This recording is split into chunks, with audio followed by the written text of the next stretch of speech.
नमस्कार मंडळी, आपल्या मराठी वाईब चॅनलच्या नवीन ब्लॉगमध्ये तुमचं पुन्हा एकदा मनपूर्वक स्वागत करते.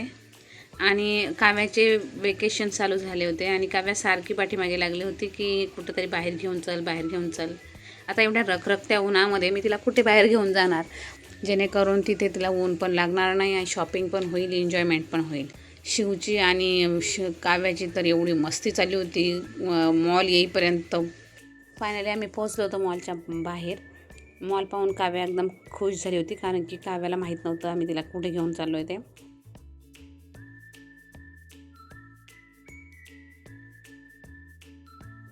मॉलच्या आतमध्ये एंटर करताच समोर आहे ना राईड करणाऱ्या व त्या गाड्या दिसल्या. मग शिवला आणि काव्याला पण आम्ही त्याची एक राईड करवली. मस्त दोघांनी एन्जॉय केलं.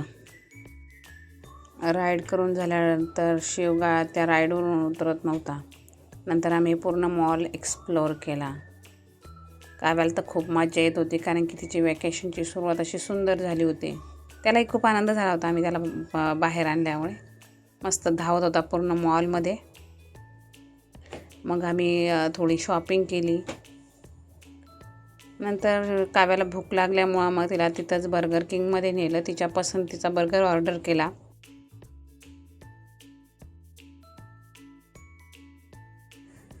कधीकधी मुलांच्या खुशीसाठी टाईम मॅनेज करावा लागतो, कारण त्यांच्या चेहऱ्यावरच्या आनंदाने आपण पण आनंदी होतो.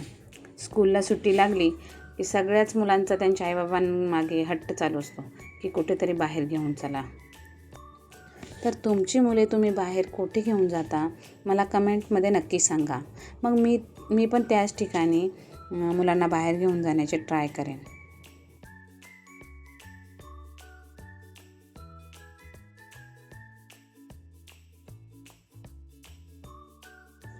मॉलमध्ये फिरता आणि शॉपिंग करता वेळ कुठे निघून गेला कळालंच नाही.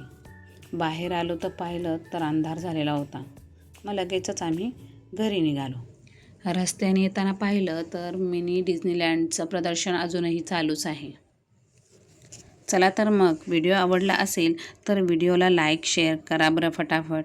आणि हो, आपल्या चॅनलवर नवीन असाल तर चॅनलला सबस्क्राईब करा व आपल्या फॅमिलीला साथ द्या. तोपर्यंत धन्यवाद.